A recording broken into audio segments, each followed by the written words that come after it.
Did you know that the Go-Go Roundtable was created 20 years ago in tribute to Donald Doc Spencer and Go-Go Mickey Freeman?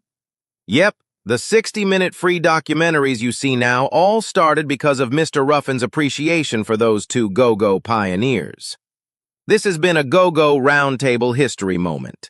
Be legendary. Right on that phone, Marty. Brother, come to boogie. So what? All right, woman on the ball, the Valley Green Common Church, and the Valley Avenue Crew. All right.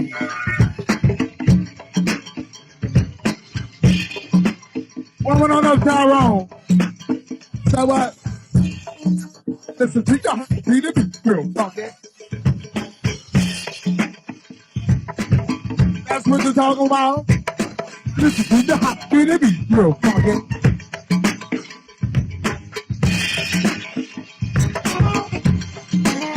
You got to listen to your hot beat it, beat real funky. When you listen to it now, it beats real funky. When you listen to your hot beat it, beat real funky. I went there listening, y'all. Right on Herb. Come on, cause Big Brother Herb, cause we seen him doing this thing earlier today, y'all. Right on that phone on the spot, y'all.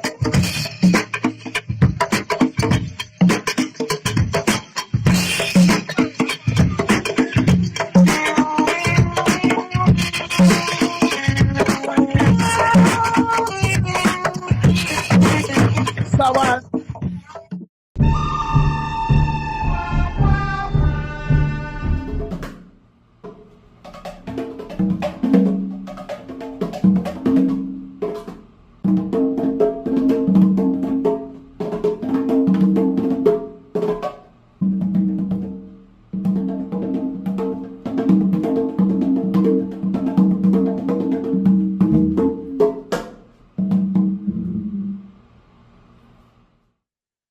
The meaning of Saki Marki?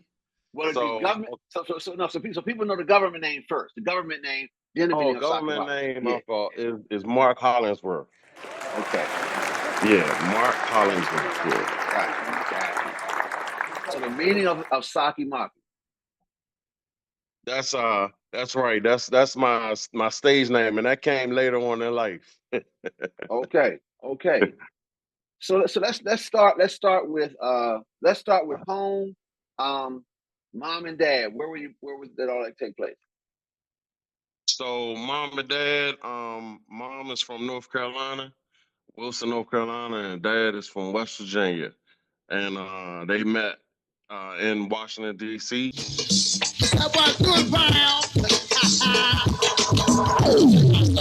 And we actually lived in Fort Chaplain, Texas Avenue, and grew up a little bit for around there. I moved to, where did I move to after that? East Capitol Street, where she really began like her educational career. She was a administrator at Evans Junior High School, and I started go to. I'm sorry. She started. We actually moved to Largo for a while, and in Largo, went to a couple of schools out there. Let me see. It was Kettering Middle, and then I came back into DC. From there, we went to. I was in H.D. Woodson Senior High School.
Great school. Yeah.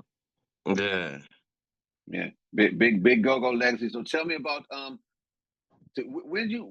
what kind of music did you get into first before Go-Go? What was some of your favorite genres?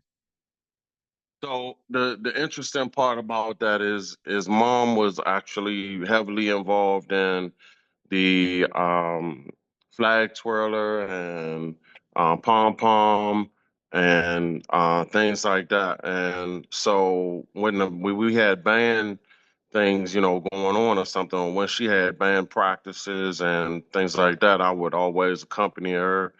And that's when she would hold me by my hand and take me around everybody.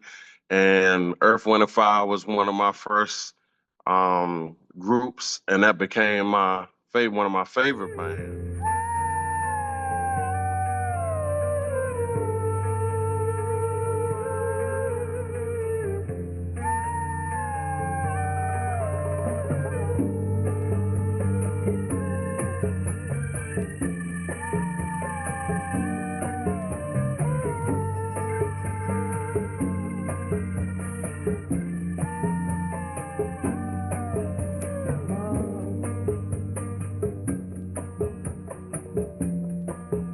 She gave me words of love. She gave me deeds of love. She gave me thoughts of love. Well, yeah. Mom. She gave me things of joy, yeah. I love her more and more. Ooh, to her I feel a boy. Yeah, love. And in my life, I've always loved her. Yeah. And in my life, I've always, no. And in my life, I'll always keep her, yeah. So I got into funk and soul and things like that because I was always involved in kind of like the live entertainment industry with her. So after that, let me see. Shoot, it turned into me picking up buckets and cans and things like that, and I started beating on them with my fingers, trying to emulate the sound, and I learned from here. So that's interesting. So did you actually choose congas first, or was there other instruments first? Congas were first. Yeah, congas were definitely first. So it was mainly, like I said, buckets and cans and a light touch because from apartments to houses, you had to keep the sound kind of down. So I would put little things on top of the cans to kind of mute the sound so they wouldn't be that loud and work on my rudiments and stuff like that. I got you. Now, see, I need influences. First of all, give me that period of time so we can really catch who was out there at the time. Your first influences and what years was that? So I think one of the first influences was T-Bone, Trouble Funk. Say rock, rock, rock, rock the T-bone. Say rock, rock, rock, rock the T-bone. Say rock, rock, rock, rock the T-bone. T-bone.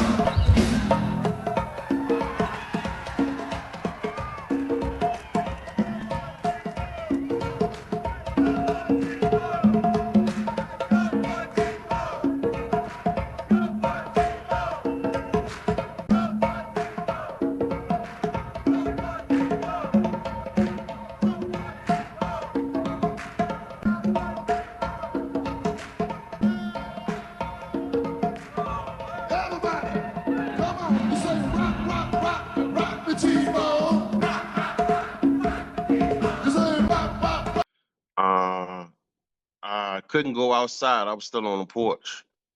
So I listened to a bunch of Trouble Funk records.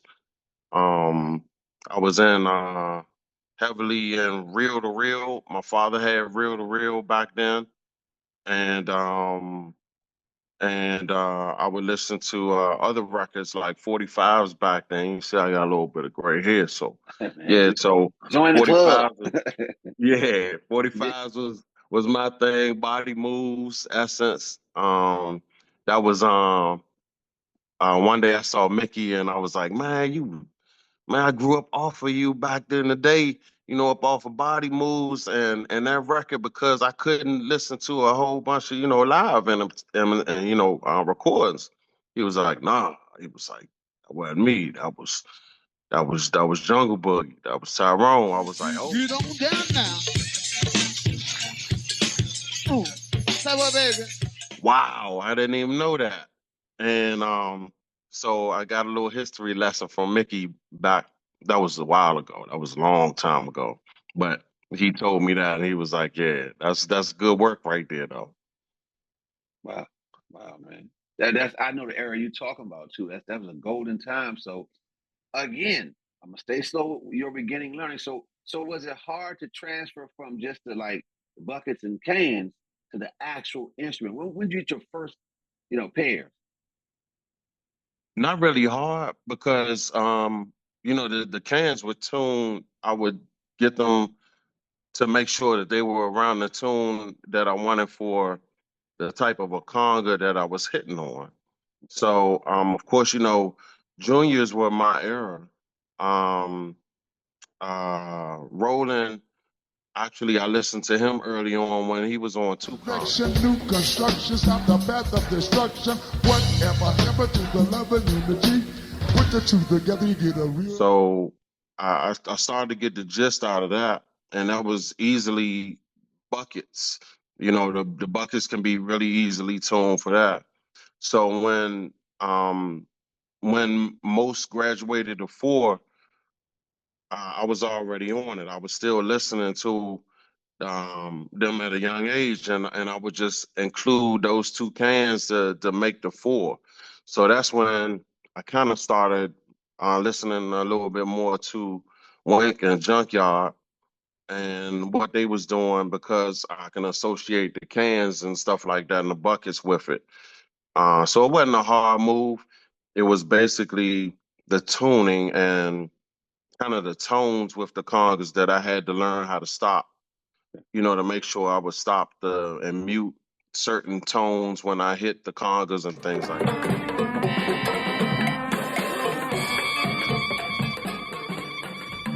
I said, Friday, we get all night long.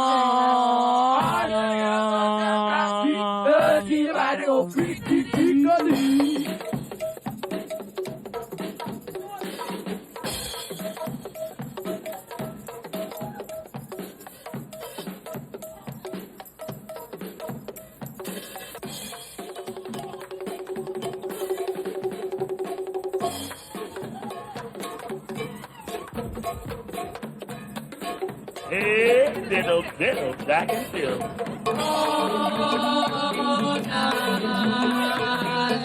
Tell her how you feel, Mike. Tell her how you feel. Oh, so big down, so delighted, baby. I feel you do everything I do. I got to up some down, some ground. Oh, you love me. And girl, I can't wait to get started loving you. All night long. No, don't give to you, to you, to you. All night. Going out to everybody in the house, all right?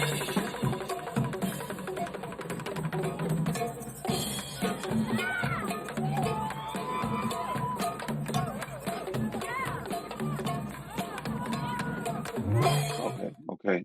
Wow, that's interesting, man. So your first actual like band experience, when did that come?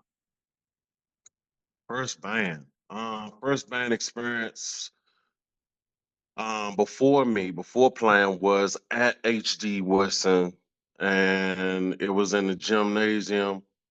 And I was still young at that point because I wasn't attending HD at the time. I was still in junior high.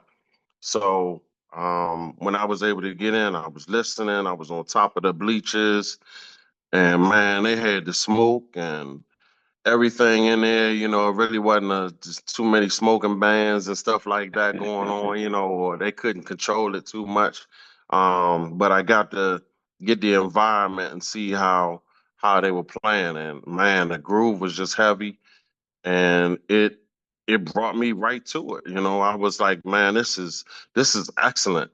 This is my first time saying this is like maybe, shoot, I don't know, this might have been 84 or 85 maybe. I You think, remember I'm the not bands? sure, somewhere around that time. You remember the bands? Who they were? Trouble Funk was the, I think, the only band playing that night.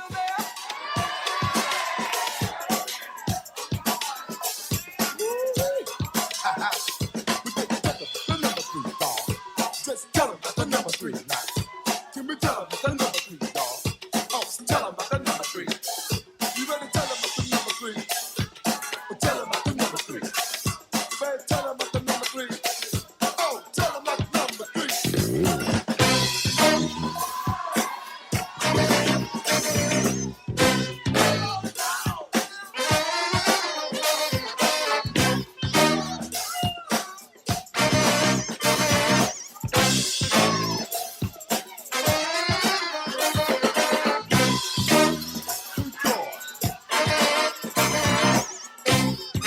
Say what? Well, Because you know what's Trouble funny, man. Funk. I tell you something, man. You seem around the same age and era because I was at HD one night, and let me tell you something else. It was Trouble and Chance that night. That's the first time Ah, yeah, up HD. That's a legendary school for go-go, man. You just know Trouble's history there. I mean, so many people, without even naming them, you went yeah. to a heck of a school, man. Oh yeah. Actually, I think, I'm not sure, is Tony. I think Tony might have went to Baloo. I'm not sure, but one of them, I know Glenn Ellis was from Wilson, HD Wilson. You know Yeah, and Glenn Ellis? I know who that is, yes. And I think the other brother that passed away, or how's his name slipping me now, the brother that was a big thing for them. And I think Tony was from Southeast, I believe. Yeah, Um, oh man, okay, it'll come back to me yeah, though, man. It's yeah. probably Glenn Ellis was Chuck Brown bassist, okay. Copy that. and I include you in. I'll let you know about that later on in the interview. How we got back together too. Okay, sounds good. Now, what was your first band? So my first live band was actually when I went to University of Maryland Eastern Shore. Okay, Um, this was early '90s. After I got out of HD, went down there early. We had like an early college, pre-college program, and in the summertime, it wasn't much to do down in Maryland Eastern Shore. okay. Our shell had just finished the football team, so I don't think I was greater. I don't think I was joining at that time because it wasn't much of a football program at that time. And we were just looking for things to do. And, we, of course, from the city, we will be doing mischievous stuff and things like that. So we would go cow tipping and things like that. But one of our pastimes would be that I had congas down there. So I played congas like in my room for a while, and we kind of, people come by my dorm and they be like, "Hey man, you sound good. What you doing?" And I was like, "Yeah, this is just what I do." And they would so other people from the city, they would gravitate and come, and they'd come around and dance while I practice and play congas to different songs and things like that back from the city. And then we started a band. The band was called Raw Deal. So that was my first live band.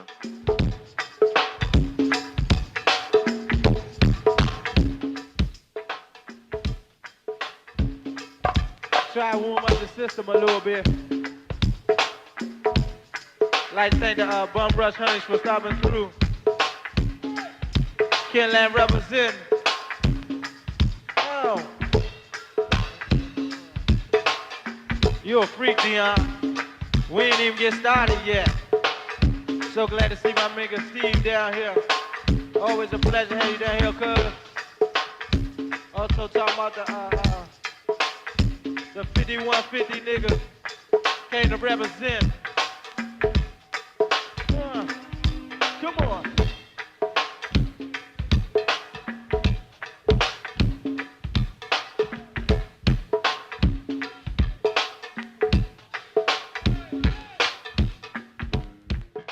Raw Deal started actually at University of Maryland, Eastern Shore.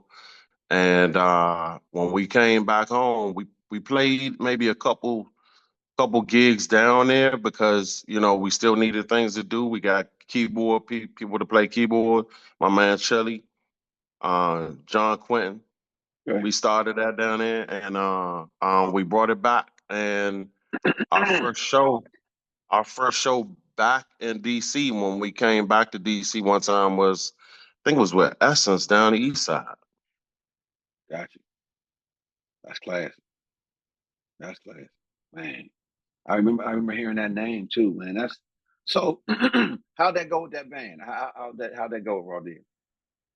So Raw Deal. After I got back, we had a few shows. We would, I think, we would play at All Around Racing Club back then. That's when I ran into a bunch of people back in the city, you know, that were doing their thing. Northeast Grooves. I think Smoke was playing with Quality or somebody back then. I forgot the name of the band. I forgot, but he was sharp. He wasn't with Northeast Groovers then. My man Thomas Collins, was still with Northeast Groovers then. So, you know, we was all in that same neighborhood, 58. Miss Pratt, you know, Kyrie, we went to school together. HD, Kyrie Pratt, Stinky Dink, Nova Warrior. So we all had, you know, musical friends around. Bo Beatty, shoot, everybody. We all got together and we did our thing. Yeah. But Raw Deal was my first band again, and after a while, I kind of got back to my neighborhood, or, you know, where I was around all the time, which was 58. And my next band was High Performance. That High Performance band. See you in a few. Big baby. High Performance. Hey, show.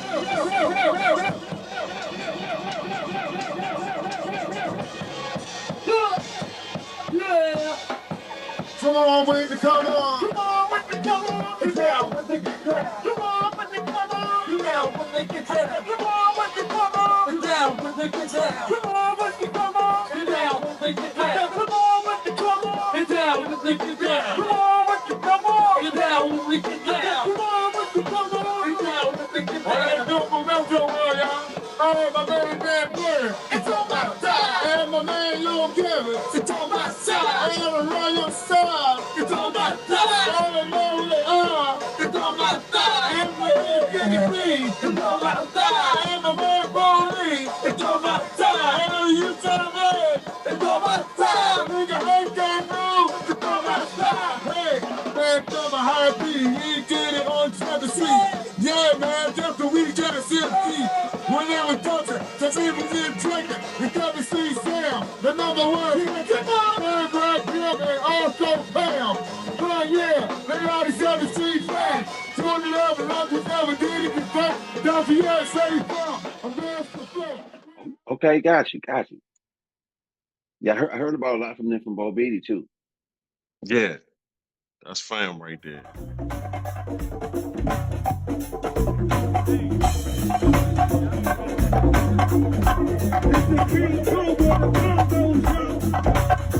King Cobra style. Bo Beatty.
Yeah, man. So okay, yeah. So now tell me your progression. So by the time you got to high performance, right? Hmm. What's the difference in you as a conga player from when you first started to then? Hmm. Um, I started getting faster. I started getting sharper. Um, it was I associated more with the people because everybody was in the area, between Clay Terrace, Linga Heights, 58, that area right there. Um, we could almost really like walk to each other or drive. I was driving back then for. So um, we were really like family, even other bands. We had our competition when we get on stage, we would kick some ass, but Hmm. we definitely were family. So the segue to that is me, Love, and Bo Beatty would definitely usually get together up Lincoln Heights. Um and it was up Bo Beatty house, and rest in peace, Miss Kern. And interesting fact about that is, of course, Love, he's not as tall as us, but back then he was much younger too, and sharp.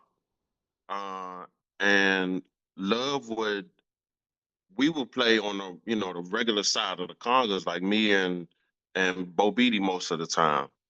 But Love would play on the crates to kind of follow us, like Hmm. when we would play. So he would get and step up on the crate and play congas on the left side. So Wow. that became more of his thing, like when he would play. But we all can play left or right-handed. I just chose to stay left right-handed, for most of the time. But Bo Beatty and Love, man, they aced it. They aced it on the left and the right. They could play either way, and um, we actually we just became family, like at a time, from neighborhood to neighborhood, where um, we all sharpened each other. Right. We got into the game a little more.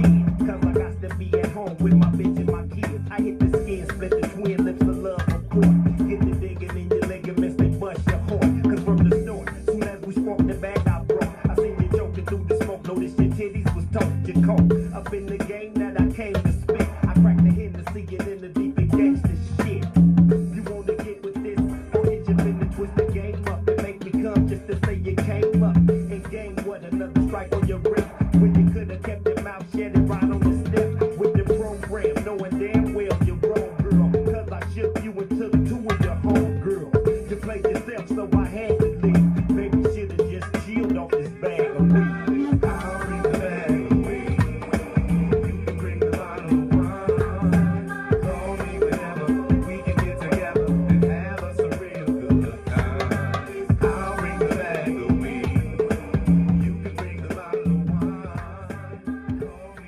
Nice. Because Bo speaks highly of you, man, and that's why I couldn't wait to get to talk to you about that. So But I want to stay on the continuum to the rest of your travel. So let's keep going.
Indeed.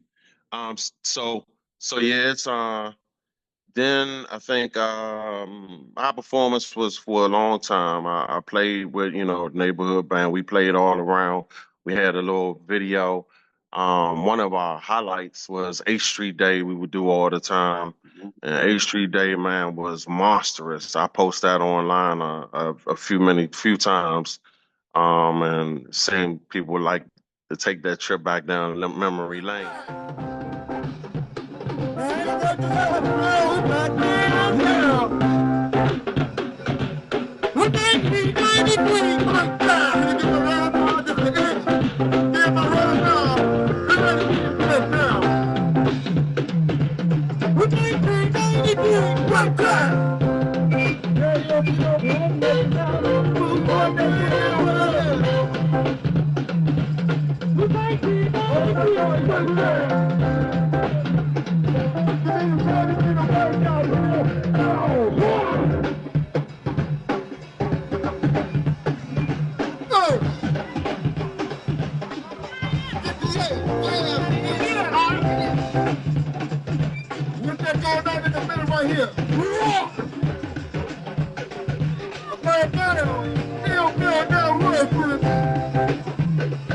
We go back to back.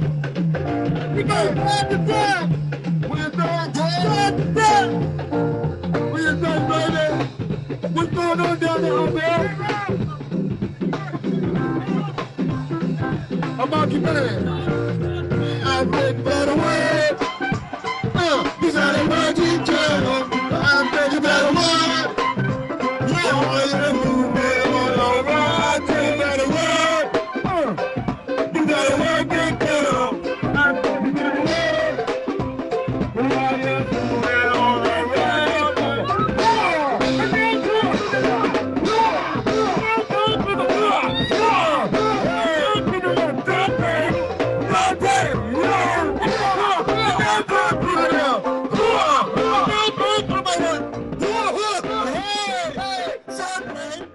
But it was a sea of people usually on 8th Street Day. We'd be right there on like 14th and H, and people will be like, you could see almost all the way down to like 8th of people just lined up, just dancing and stuff like that. So we will play around different racks. We would go to Bald Eagle. Met Petey around there. Crazy story about Petey. We want to hear that. We want to hear that story. We want to hear that. You got some Crazy story about Petey, my man. So I met him around there. I forgot who we was playing with, but we was right there on Joliet and Bald Eagle. It was the small Bald Eagle back then. It wasn't the new one. And I met Petey outside. I was like, "What's up?" He was like, "Yeah. What's up, dog? I heard you be playing and stuff like that. I heard you got shot. You gonna see what you gonna do, right?" I was like, "Oh, yeah, that's what's up. Yeah, I play. We playing here." So something happened out there. Something was going on, and next thing I know, Petey was whooping this dude to death out that joint. He was whooping this dude to death out there, right? And I don't know what he did or whatever the case is. And the time was they had to play like in the next 2 minutes or something like that. So he went inside and jumped right on the congas and cranked them joints. And I never forget that day. That's my man right there. Yeah. And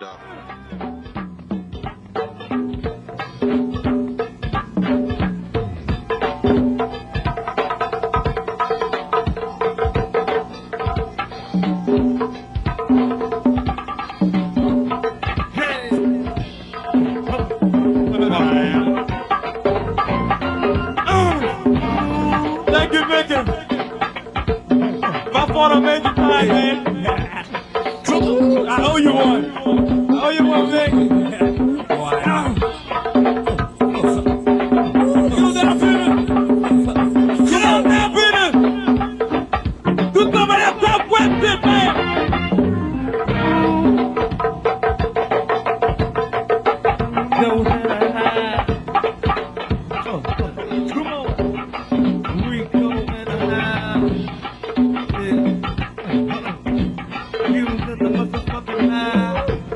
Make yourselves real. I ain't gonna play Peters. Come on, Peters.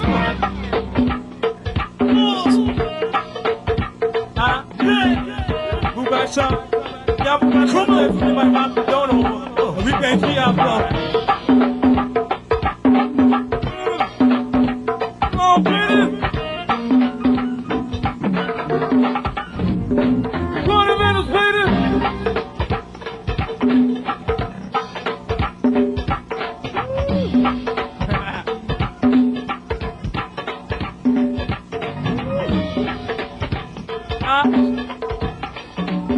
You want that suit right there, do you?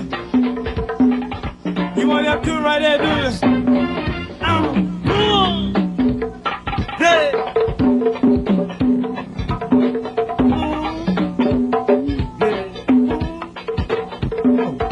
Come on.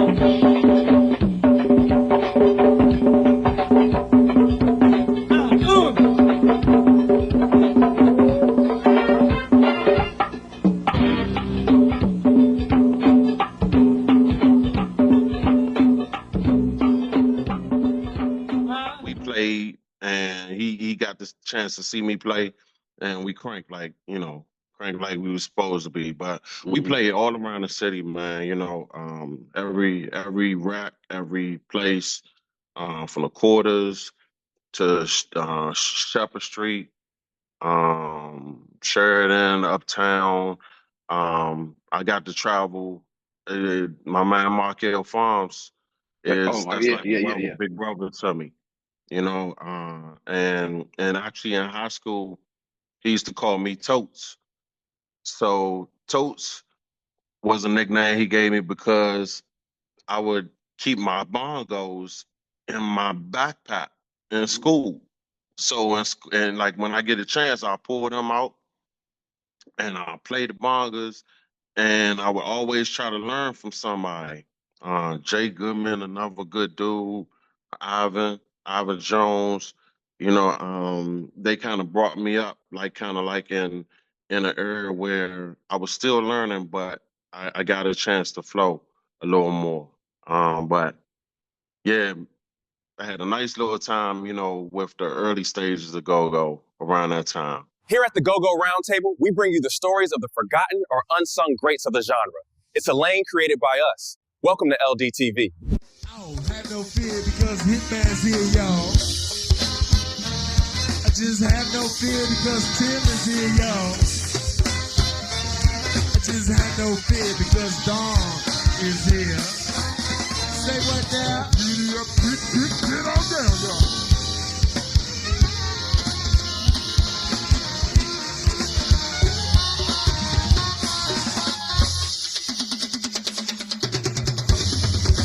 Do a go-go time. Back 'em on up, go-go Wale.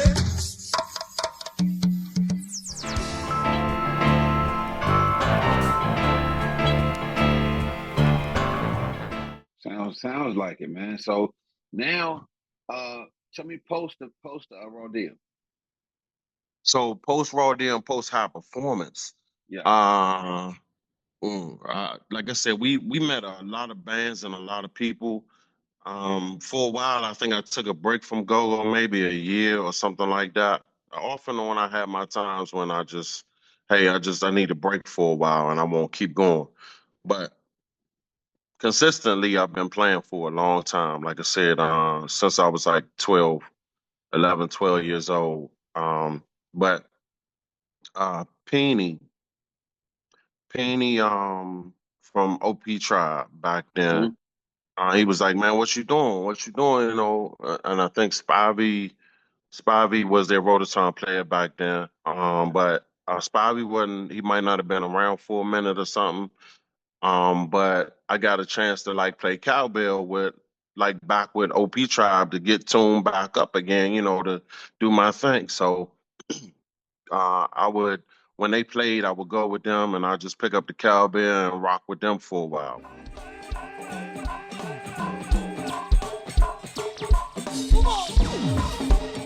Welcome shit out to the preservation band. There it is, my homie Garland, my man Spivey in here. What up, Chic? Chic, side show. We're now P-E-A-N-Y. Let it go. Let it go. Let it go. Come on. Let it go.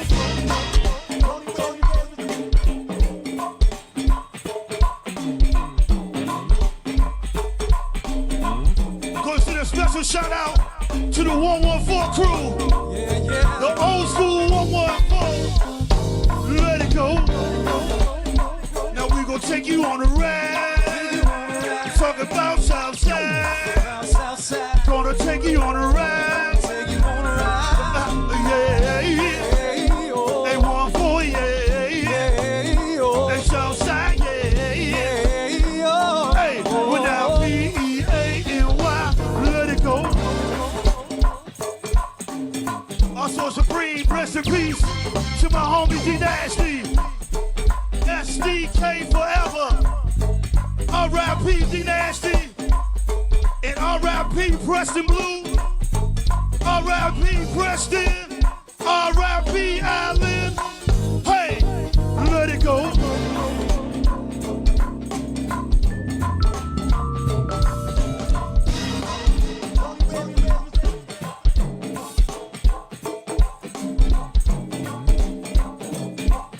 Y'all already know who he is back there.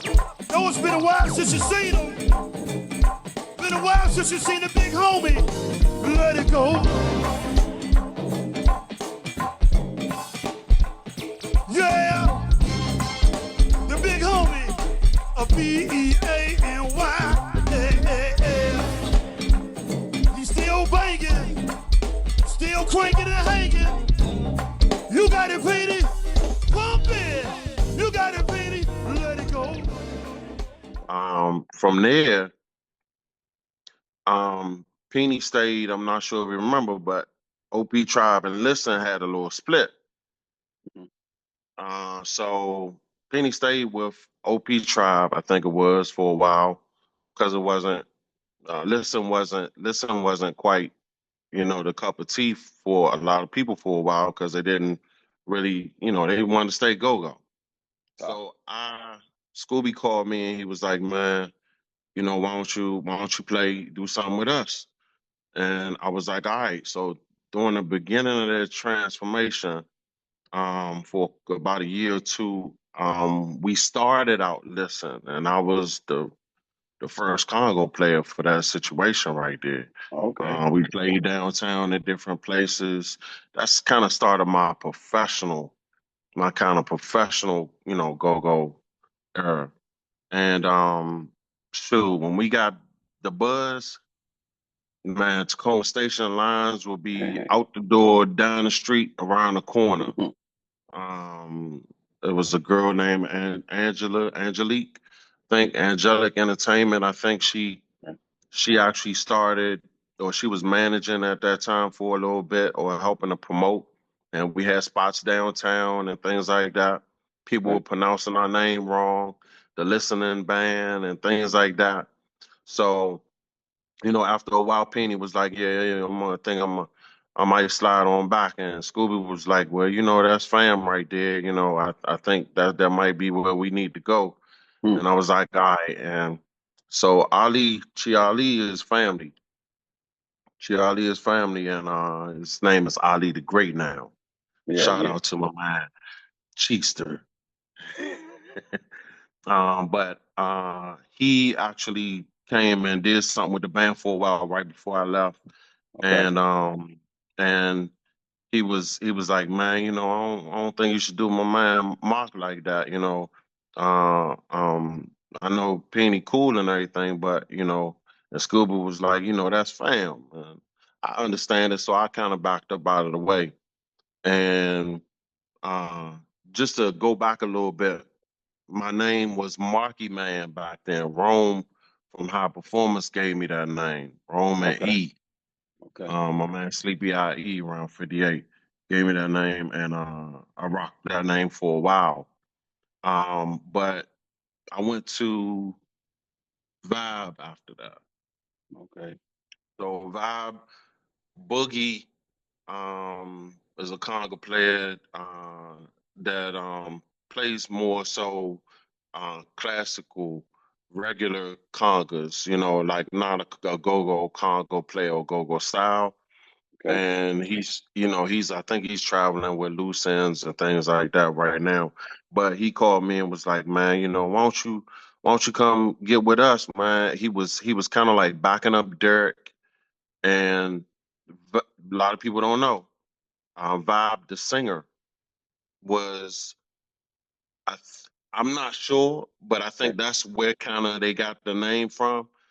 Her name was Vibe, and she was Oh, singing with Vibe back then. It was spelled the okay. same way, Okay. VYBE. And Boogie was backing them up a little bit on the mics, and he would bring out the regular percussion, toys, and two congas and things like that.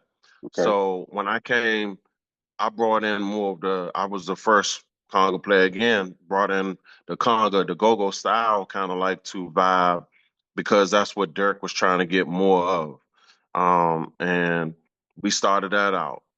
Again, tore up Tacoma Station and went around the city and different places, and we did well. But me being an entrepreneur and just wanting to get out there, I met up with Malik. So I actually played with Let It Flow and Vibe at the same time for a long Wow. time. Wow. Okay. Okay. Yeah. And I played with Let It Flow off and on for maybe several years. I'm not sure, but left Vibe. And Dirk probably still mad at me to this day. I see him, he won't say nothing about it, but he's probably still mad. He was like, because I chose another band over him, and it wasn't Let It Flow. I had to give up something because I was going in the three bands at one time Wow.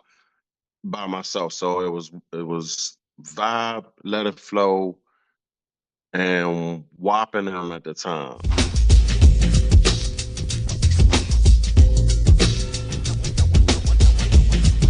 Oh, wow. Okay. Yeah. So I was a fan before I was in the band. I like saying that way. I was a Copy. fan before I was in the band, and WAP. He was like, man, what you gonna do? We got some shows and stuff like that, and we gonna get busy. And I was like, okay, all right. Well, I like the original style. I liked Keith Nine, P.O.P., and WAP from the Triangle. That was the joint we used to ride around in the city to. Yeah, the best rap groups back then to me was WAP and them and Section 8 Mob.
and that's where I went to whopping them. Everything well, most of the things we played were original, and we started to move. So I left Let It Flow alone eventually, and I had already left, I think, Vibe, and just been with whopping them for a while. And he changed it to Wisdom Speaks and the Global Soul.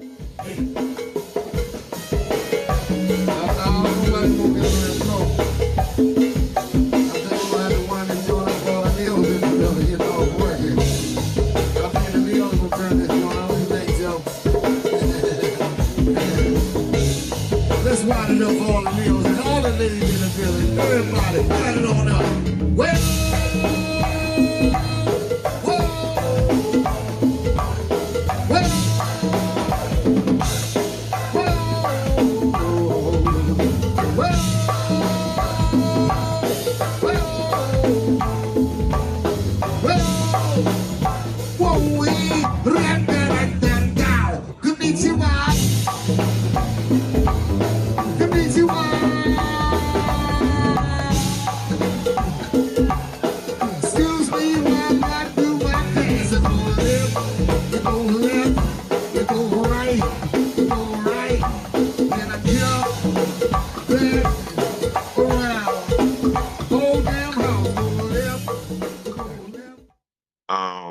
That's where I met.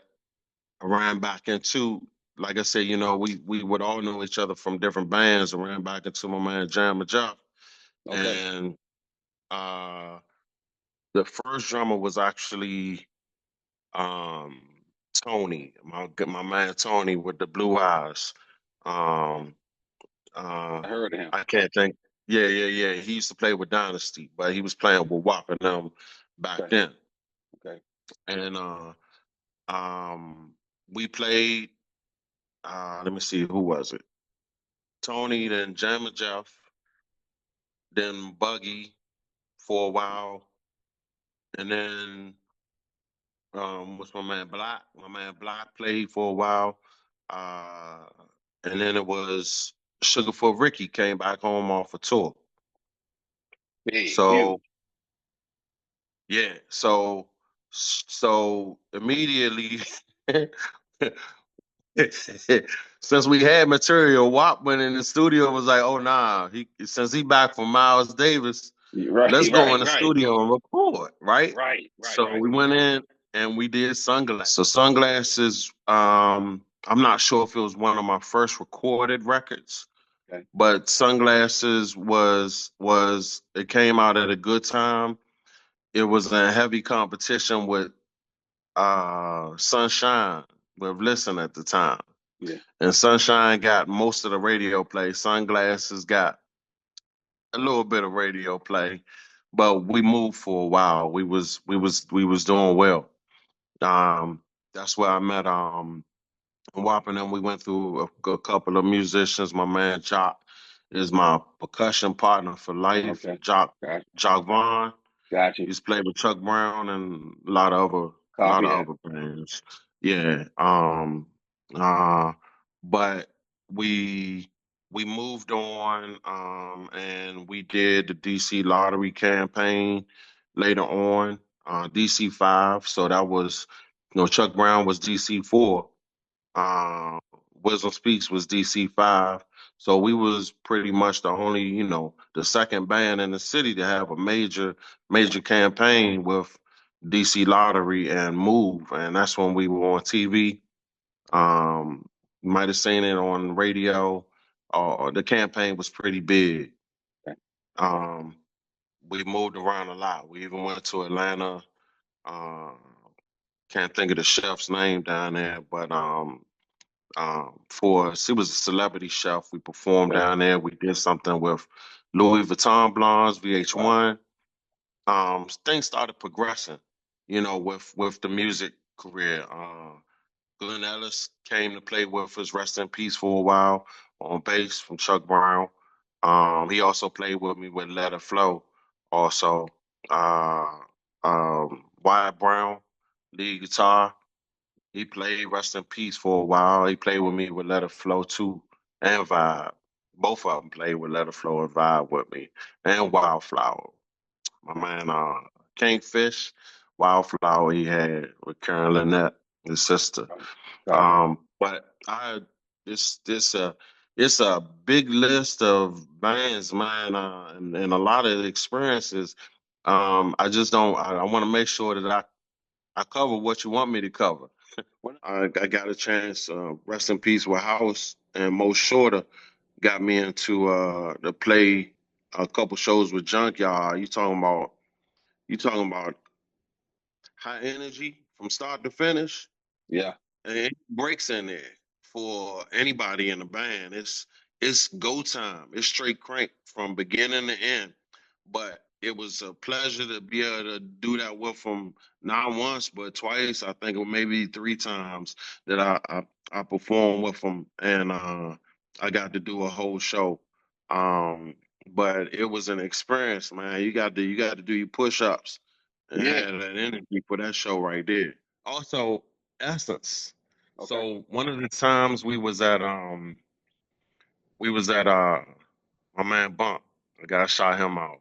And I think Ice Cube or Yo Yo or one of them had Mm. played over there with Junk or Essence one time or something. Oh, I don't know if okay. it was the same show, but the monitor, we was going to see Essence, the monitor fell on Mickey leg.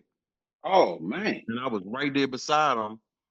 And I said, man, you want me to go up there and smack them joint? So he slid to the side and I went up that joint and about I guess maybe about a minute after I started playing, Funk turned around and said, "Oh, all right, now, y'all. Y'all keep it in the pocket now. Don't do too much now. All right now.